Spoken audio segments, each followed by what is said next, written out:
on on the slate, and so like I mean, hopefully we those get optioned and get developed. We'll see, but yeah, it's but but your first couple shows, the first time you get on, you just so happy to have a job that seems like it's going to be consistent for at least a little bit.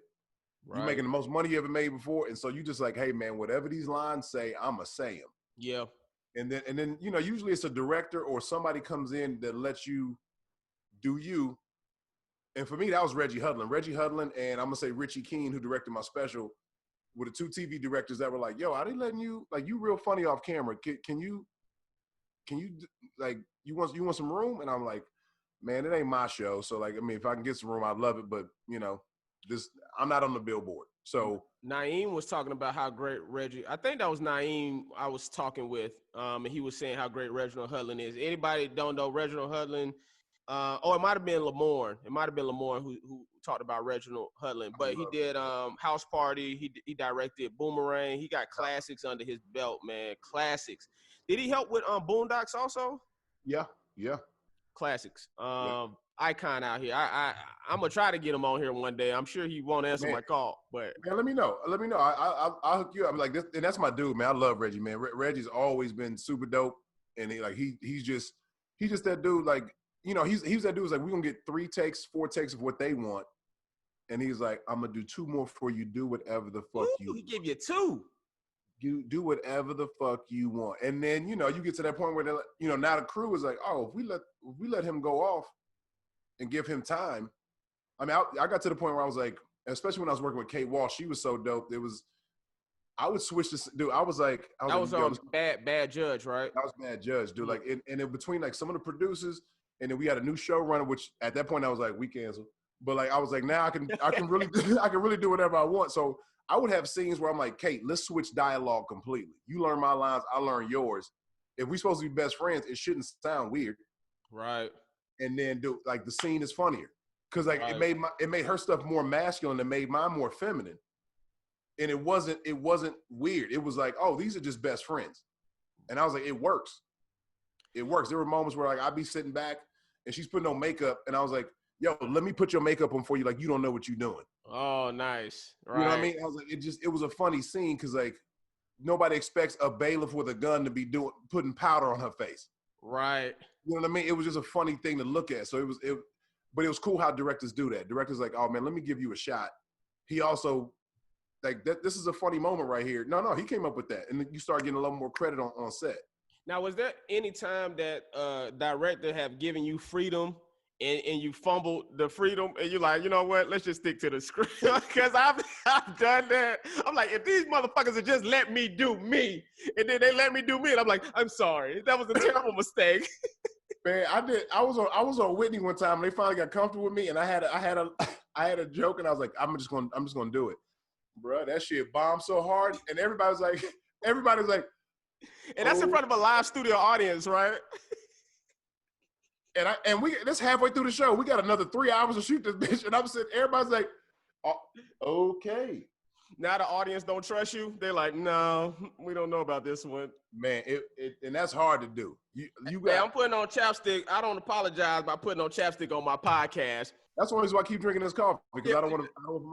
You know what I'm saying? Shout out to Whitney Cummings. Yeah, man. Y'all still keep in contact? Y'all still talk? Maybe not over text so much, but like when I see her at the club, we always chop it up for a little bit. That's what's up, man. Most of my co-stars, we kind of keep up. I know you work with Will Packer, and Will Packer, he actually put me in my first 2 movies, The Gospel and Stomp the Yard. So shout out to Will Packer, and we from the same hometown. Oh, that's right. Yeah, from Florida. Yeah. Yep. St. Petersburg. St. Petersburg. Yep. How did y'all first get connected? I know y'all did a TV show together, but how did he first? How did he become aware of you, and y'all started forming that relationship? Man, I think I had a general with Will, but I had known Will back then, because I auditioned for Stomp the Yard. Dang, you auditioned for Stomp the Yard, huh? I mean, like I'm talking about. I was in college when we did that. So Yeah, I mean that's early. Was that early 2000s? I mean that's back when it was Rainforest, right? That was still Rainforest. Rainforest, yep, that And, 2005, so I had met him, 6. and I don't think I was. I mean, but I wasn't in the game either. You know what I mean? Like I in small auditions. I mean, I'm still taking shit off of. I'm still trying. You remember that them days where like you be looking on Craigslist for shit? I do. Yes. I was looking for pussy. No, I'm joking. I'm joking. The joke was used to. I was just on there. What are you talking about? I got a browser open now. I'm joking. I'm married. I'm joking, everybody. Don't come for me. My wife, my wife just be looking. I heard that. She gonna move this paint to the side behind you. Don't think I'm not here. Right. I'm everywhere. No, but okay, so on Craigslist, that's how far back. So like it was like me and my frat brothers went into to audition for like audition for like a man, like 2 or 3 lines, sent a tape in, went into like a small, one of them kind of cattle call rooms or whatever, and then because I was on the step team and everything, we went in to be one of the step teams too. And so I had met him back then, but like it wasn't like we was like super tight. And then but because I had to deal with NBC after Whitney and Bad Judge, I got another deal through NBC. So this time they gave me actually real money to stick around. And then I had a choice. Hey, hold on. Hey, Lee. Hey, what a Will Packer picture. Yo, I can't share it. My screen says you have to share it. I ain't want to interrupt. You know what? Wait a minute. I ain't shit. Look, I'll be right back. I see. We should have been going over that on our checklist. Yeah, I'm about to say. I was like, I know we got pictures for stuff. Anyways, I'm listening. We're gonna act like that didn't happen. It's not live, man. We cut this shit together. Will Packer. But man, I had a deal with NBC. NBC gave me like a nice deal. Stick around for a year, holding deal, and to like do another show. And I had options between 3 shows, and then. Hey. Yeah. Oh man, that's a good. Can't believe you found that one. Hey man, hey brother. I missed those pants. Forgot about those pants. But yeah, so I ended up meeting with Will, and we just rocked, man. We just we had a quick video, chopped it up, and he was like, "Yo, man, I like what you're doing. I think you're very funny." But Will is one of them dudes, man. Will is one of them dudes where he has to be impressed. Straight up. Bro, he has to be impressed. He is straight up, and once you impress him, look, man, I'm talking about one of the best dudes to work for. But you go into a room with Will, and if your audition ain't unbelievable, this motherfucker eating popcorn. Remember that scene in Entourage where the brother, where the nigga in the back was just texting? Straight up. And he was like, "Look at me. Why won't you pay attention?" Like that's how you make you feel sometimes. But it's like I got to break through that. I got to make this look up from his phone, and like right. It's great training though. But it's the same thing in the stand-up world. When we at a comedy club and we just hear mediocre jokes, but when we hear something brilliant, yep, we'll look up. Like who? Yep. Who is that? What did you just say? I need to lock my phone. This dude's funny. Yep. So I get it, man. Me and Will go way, way back. How did you get connected? And so when it came to Little, the movie with Issa Rae, did he make you audition for that, or was it an offer or what? That was a weird situation because it was like, I don't know the back room talk for that, but it was like that part was even smaller than that. But they were like, "Yo, have fun, play a little bit," and I went in to audition for it. But what's crazy is that director, Tina Gordon. I love Tina Gordon. Tina Gordon, me, her, and Regina, off the record, kind of had another project. Oh. That never came together. And it was like one of those things where, like, when I was auditioning, I was like, oh, I get it. Okay, if I book this, I get a chance to finally work with them. Way different project, way different level of project. The other one was like a little more, is a little altier, a little darker, a little more dramedy. And this was like, a little campier. But and I auditioned or whatever, but also I had never booked anything. I got so close every time about to book with Kim Coleman. Oh yeah, yep. And so she was like, man, Tone, we always keep getting right to the finish line and it never comes through. And I really want, I just want to say she's never told me that, but I'm listening. She's always like, Justin, in pass. But I'm listening. But like, I mean, it was like 9-10 times I go in for something.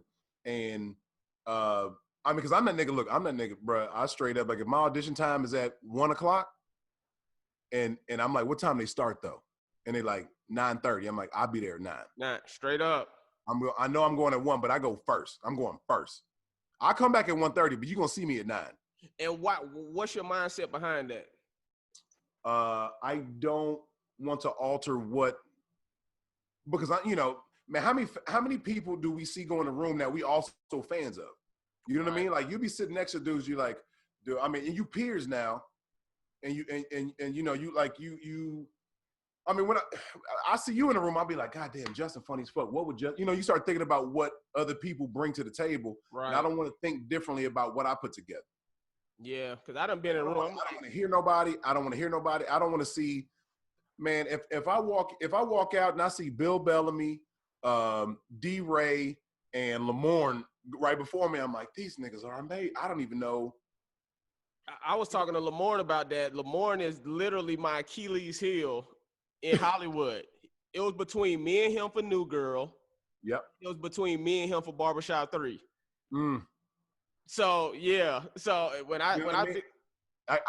hey man, if Damon Jr.'s not available, we call him.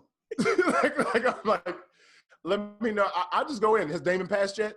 He has. Well, see, that's what's so funny. I feel like that's what helped Lamorne also is Damon Jr. passes on a lot of stuff. Yeah. And Damon Jr. is a brilliant comedian. I mean, brilliant. So, I mean, I understand why he passed on stuff because I'm sure his taste level is like, well, it got to be up here for me. And he wants his room. If I don't have enough room to play, like, he wants to play. Like, right. Hey, man, leave the script 5 pages shorter. I need time to play. Absolutely. I need time to play. But, like, yeah, so it was kind of like those are those moments when I started feeling the I'm always in the talks with Brandon T. Jackson or Lamorne or Damon Jr. And I'm starting to get like that. If they're not available, I'm getting that call. Nice. If they're not available, I'm getting that call. And so, but you know that moment when you realize somebody else working? That's why I called you for this podcast, because Damon was unavailable. No, I'm joking. I was like, who else can I call? Tone. When Damon busy, you know who's a good second? No, I'm joking. But I mean, and it also helps when everybody busy. Absolutely. Like when Lil Rel and Jermaine Fowler and Yasser and